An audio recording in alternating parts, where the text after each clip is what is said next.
Suite à la fin de la guerre froide et face aux difficultés économiques et politiques, l'URSS se disloque. D'août à décembre 1991, les 15 républiques soviétiques font sécession de l'Union soviétique et l'URSS disparaît officiellement en décembre. Cet effondrement de l'URSS profite à la fois à l'OTAN à partir de 1999 et à l'Union européenne à partir de 2004, puisque d'anciens pays satellites de l'URSS intègrent ces deux ensembles. Face à la guerre déclarée par la Russie, l'Ukraine a accepté en mars 2022 de renoncer à sa demande d'intégration à l'OTAN. A l'inverse, cette menace russe pousse la Suède et la Finlande à remettre en question leur refus d'intégrer l'OTAN. Le débat est lancé au sein des instances politiques de ces pays et auprès de leurs citoyens. À la fin de la guerre froide, les États-Unis deviennent une hyperpuissance.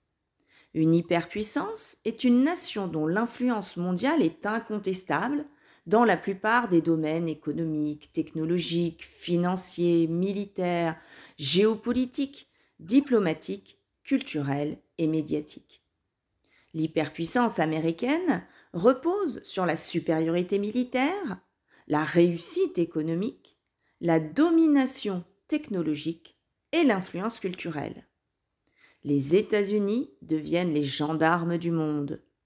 Avec seulement 5% de la population mondiale, les États-Unis produisent un tiers de la richesse mondiale.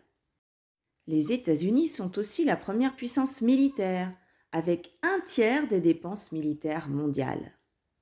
Au niveau culturel, le soft power américain est très puissant.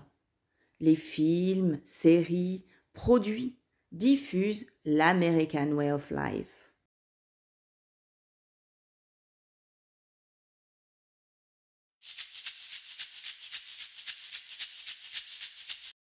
Cette domination mondiale des États-Unis est remise en question au XXIe siècle. De nouveaux pays apparaissent sur la scène internationale. On les nomme les pays émergents. S'ils n'appartiennent pas aux pays développés, ils sont caractérisés par une croissance économique rapide et une intégration grandissante à la mondialisation au niveau commercial et financier.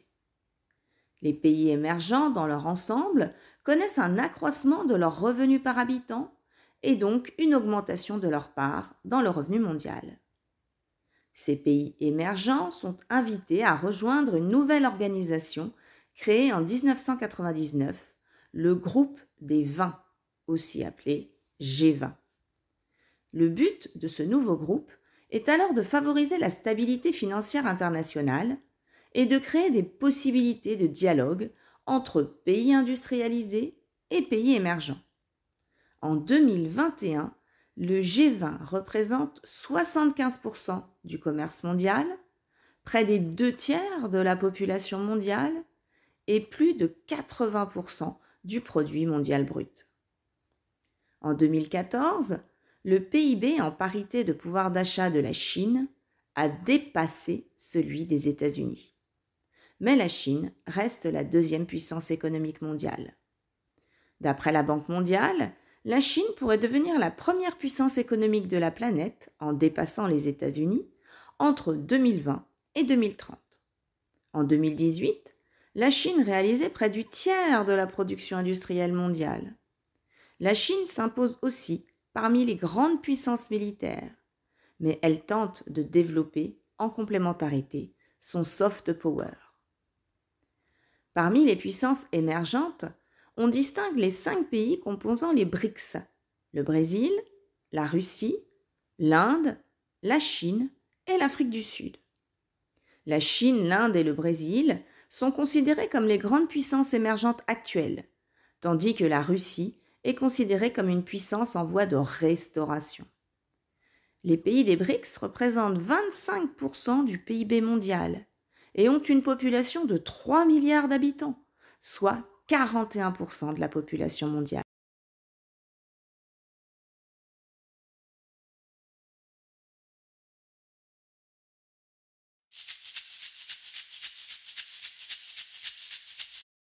Les FTN, c'est-à-dire les firmes transnationales, sont des acteurs majeurs de la mondialisation.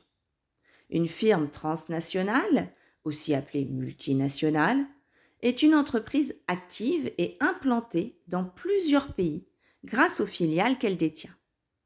Les FTN réalisent les 2/3 des échanges mondiaux et produisent le quart du PIB mondial. Certaines, à l'instar des GAFAM, ont des chiffres d'affaires qui dépassent le PIB de certains États. En 2017, les GAFAM ont réalisé un chiffre d'affaires cumulé de près de 3 000 milliards de dollars. Les GAFAM sont l'acronyme de 5 grandes firmes américaines qui dominent le marché du numérique: Google, Amazon, Facebook, Apple et Microsoft. Pour certains pays, à l'exemple du Danemark, ces sociétés sont devenues un nouveau type de nation. Le Danemark a ainsi nommé un ambassadeur numérique auprès des GAFAM. Amazon, Apple et Google sont les plus importantes puissances financières de ces GAFAM. Les GAFAM sont critiqués pour leur emprise sur l'intelligence artificielle qui menace la souveraineté des États et les démocraties. Ces firmes collectent les données personnelles des utilisateurs et s'en servent dans le cadre du pistage publicitaire et à des fins d'analyse comportementale des internautes. Ces données ont été utilisées lors de la campagne de Donald Trump en 2016 afin d'influencer les électeurs. De même, les GAFAM sont critiqués pour leurs tendances monopolistiques, leurs techniques d'évasion fiscale et les millions qu'elles investissent dans le lobbying afin de protéger leurs intérêts.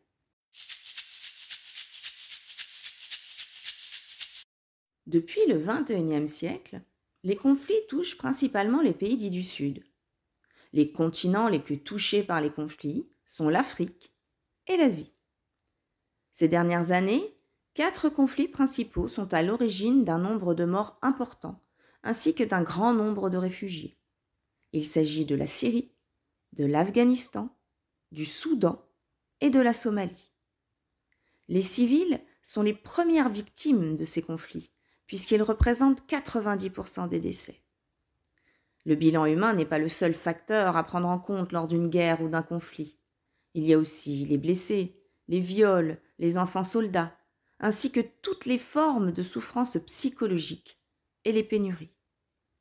Depuis quelques années, les conflits se déroulent de moins en moins entre États ou entre un État et un groupe armé, mais plutôt entre différents groupes armés organisés. Parmi les armes de destruction massive, conçues pour tuer une grande quantité de personnes, il n'y a pas seulement les armes nucléaires, mais aussi les armes chimiques et biologiques. L'arme atomique est traditionnellement conçue comme un facteur de dissuasion. Elle n'a été utilisée qu'à un seul moment de l'histoire, lors du bombardement d'Hiroshima puis de Nagasaki en août 1945 par les Américains. On dénombre 5 grandes puissances nucléaires: les États-Unis, le Royaume-Uni, la France, la Russie et la Chine. D'autres pays sont aussi détenteurs de l'arme atomique, comme Israël, le Pakistan, l'Inde et la Corée du Nord.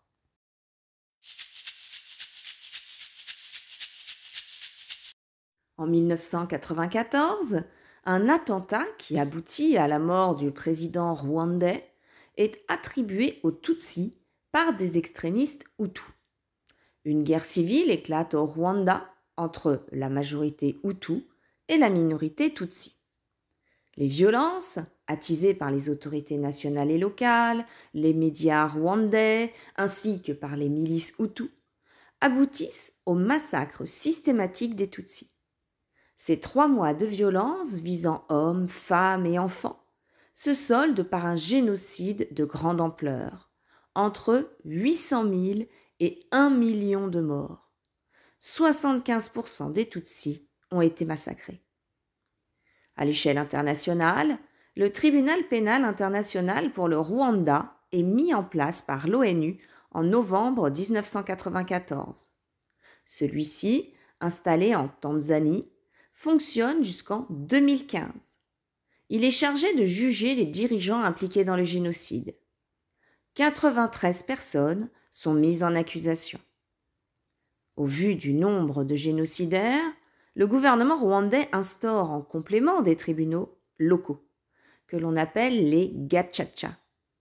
Ces tribunaux populaires sont inspirés des assemblées traditionnelles, au cours desquelles les sages du village réglaient les différends. Près de 12 000 gacaca sont instaurés pour juger 2 millions d'affaires. Ces tribunaux sont composés de citoyens choisis et formés. Ils sont chargés d'auditionner et de juger publiquement des personnes soupçonnées d'avoir causé des atteintes graves aux personnes ou aux biens. Les aveux publics devaient favoriser l'accès à la vérité pour les survivants. La Yougoslavie est créée en 1919 à la suite du traité de Versailles par les vainqueurs de la Première Guerre mondiale, dans le but de régler la question des nationalismes dans la région des Balkans. Après son démantèlement durant la Seconde Guerre mondiale, la Yougoslavie se reforme dans le bloc communiste en 1945 sous le nom de République populaire fédérative de Yougoslavie. Elle regroupe alors plusieurs républiques: la Slovénie, la Croatie, la Bosnie-Herzégovine, le Monténégro, le Kosovo, la Macédoine et la Serbie. Elle est majoritairement organisée autour de la Serbie. En 1990, les nationalismes se réveillent en Yougoslavie et plusieurs républiques font sécession. Une guerre civile meurtrière en découle entre 1991 et 1999. Malgré la présence d'une force de protection des populations déployée par l'ONU et que l'on appelle la FORPRONU, les casques bleus ne peuvent empêcher les déplacements de population, les massacres, les viols de masse. Le massacre le plus marquant est celui des populations musulmanes de la ville de Srebrenica en Bosnie orientale. Les milices serbes vont tout d'abord affamer la ville en coupant son ravitaillement. Puis en juillet 1995, Ratko Mladic, chef militaire de la République serbe de Bosnie, lance un assaut contre la ville qui fera plus de 8000 morts. Les guerres en Yougoslavie ont fait 140 000 morts, dont 100 000 en Bosnie, et 1 million de personnes ont été chassées de leur foyer. La communauté internationale intervient alors pour punir ces crimes et rétablir la paix dans la région. Le 25 mai 1993, le Conseil de sécurité de l'ONU a voté la création du tribunal pénal international pour l'ex-Yougoslavie, à La Haye, aux Pays-Bas. 161 personnes ont été poursuivies pour des crimes de guerre. La justice devient difficile à mettre en place lorsque les victimes se comptent par milliers, voire par centaines de milliers, et lorsque les présumés coupables sont eux aussi plusieurs centaines de milliers. Le second défi de ces justices d'après-conflit est lié à la nature même des crimes qui y sont jugés. Perpétrés dans un contexte de guerre, ils ont, pour la plupart, été encouragés, voire ordonnés par un État qui a parfois utilisé la contrainte et toujours l'endoctrinement. Lorsque la guerre est déclenchée, l'implication de l'armée et des forces de l'ordre peut amener de simples citoyens à obéir aux ordres sous la contrainte. Les bourreaux l'ont bien compris et arguent très souvent de cette obligation qui leur fut faite de commettre des crimes qu'ils disent avoir personnellement réprouvés. Dans le cadre des sorties de guerre civile ou de situations de crimes de masse, la justice ordinaire n'est pas suffisante. Il faut recourir à une justice internationale et à des tribunaux d'exception, avec des magistrats spécialisés dans de tels procès. La justice internationale va donc s'affirmer au long du XXe siècle. La Cour internationale de justice, organe judiciaire principal de l'ONU, établie en 1945, n'est pas un véritable tribunal. En effet, elle ne peut juger que des États à condition qu'ils acceptent sa compétence. Dans les années 1990 et 2000, des tribunaux pénaux internationaux sont créés pour juger les crimes commis en ex-Yougoslavie et au Rwanda. Ces tribunaux internationaux permettent d'imposer l'idée d'une justice internationale et constitue une étape décisive dans la mise en place d'une justice internationale permanente. En 2002, le statut de Rome crée la Cour pénale internationale qui siège à La Haye, aux Pays-Bas. Son caractère permanent et global lui permet d'avoir un rôle à la fois punitif et préventif. Après des conflits dans lesquels des atteintes aux droits humains ont eu lieu, la justice devient indispensable pour rétablir l'unité nationale et chercher à réconcilier les populations. Le rôle de la justice internationale est de ne pas laisser les responsables impunis. Les débats sont l'occasion de redonner une légitimité et une dignité aux victimes. La réconciliation passe aussi par des commémorations et des hommages aux victimes.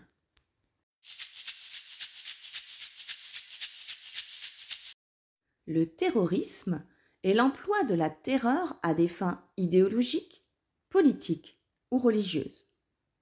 Une constante du terrorisme est l'usage indiscriminé de la violence meurtrière à l'égard de civils, dans le but de promouvoir un groupe, une cause ou un individu, ou encore à pratiquer l'extorsion à large échelle. Le 11 septembre 2001, les États-Unis sont victimes de 4 attentats suicides islamistes quasiment simultanés.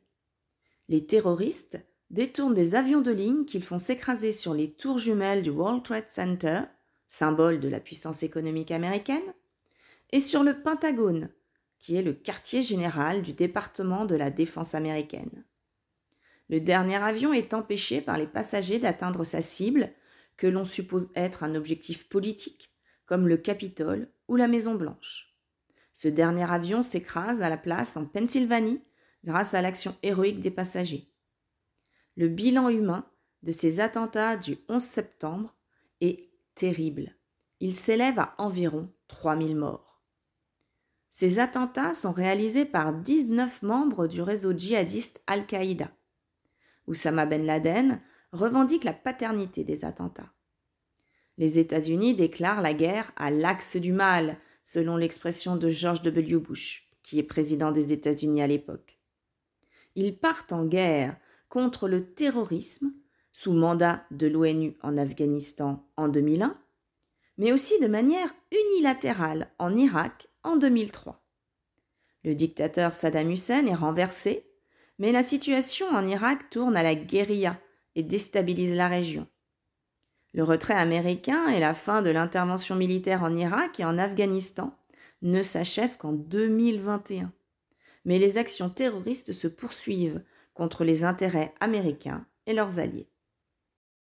L'État islamique, Daesh, est l'organisation terroriste, militaire et politique d'idéologie djihadiste qui s'impose face à Al-Qaïda, qui lui-même subit un déclin. Boko Haram, groupe terroriste d'origine nigériane, prête allégeance à Daesh en 2006.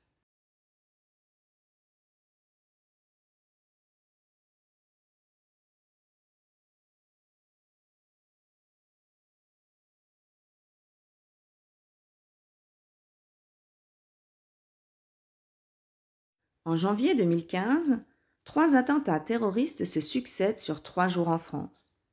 Des djihadistes, les frères Kouachi, s'attaquent avec des fusils d'assaut à la rédaction du journal satirique Charlie Hebdo, qui avait publié une caricature de Mahomet, avant de prendre la fuite.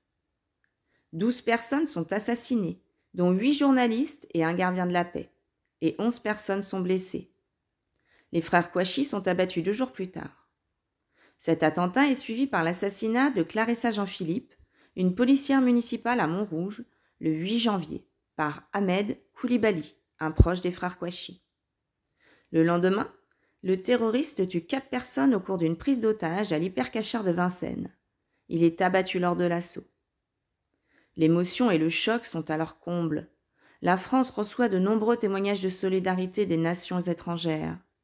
Les 10 et 11 janvier, plus de 4 millions de personnes manifestent lors des marches républicaines.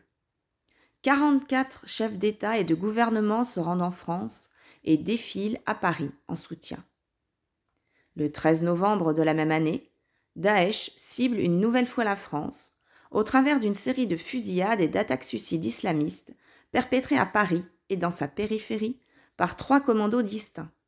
À Saint-Denis, autour du Stade de France, où se tenait un match de foot auquel assistait le président François Hollande, dans plusieurs rues du 10e et 11e arrondissement parisien, où des passants sont tués par ceux que l'on appellera le commando des terrasses, un massacre lors d'un concert au Bataclan. Le bilan humain est terrible, 130 morts et 413 blessés hospitalisés. L'état d'urgence est décrété sur l'ensemble du territoire. Afghanistan, Irak, Sahel, avec le Nigeria et le Mali, sont les pays les plus massivement touchés par les attentats terroristes. Malgré le renforcement de la lutte antiterroriste aux échelles nationales et internationales, l'activité des groupes terroristes est en recrudescence. En 20 ans, de 2001 à 2021, le nombre d'attentats commis dans le monde s'élève à plus de 31 000 et a provoqué la mort de plus de 160 000 personnes. De même, 76 pays ont été touchés par ces attentats. En cause, l'accélération de la circulation des personnes et des idées, l'essor d'Internet, ainsi que l'émergence de nouveaux groupes terroristes. On note aussi une féminisation des actes terroristes.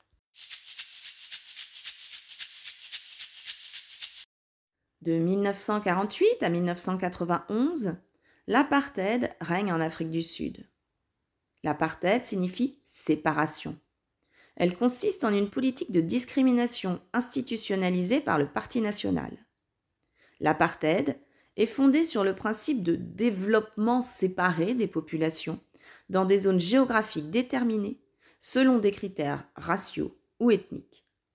Les populations majoritaires étaient discriminées au quotidien, logées dans des bidonvilles, moins bien payées que les blancs, ségrégées dans les espaces publics, elles n'avaient pas le droit de vote. Ce régime de l'apartheid est aboli en 1991, sous l'effet conjugué de plusieurs facteurs. Les pressions exercées par la communauté internationale sous la forme de sanctions économiques et financières, la lutte menée par les victimes de l'apartheid au travers de l'ANC, Congrès national africain, et de la figure de Nelson Mandela. L'évolution des mentalités au sein de la population blanche en Afrique du Sud. Malgré des évolutions positives, l'Afrique du Sud reste le pays le plus inégalitaire au monde, avec le coefficient de Gini le plus élevé, 0,63. 20% des foyers noirs vivent dans une extrême pauvreté, et en 2018, on comptait 57,70% de personnes vivant sous le seuil de pauvreté. La ségrégation socio-spatiale y est toujours particulièrement forte.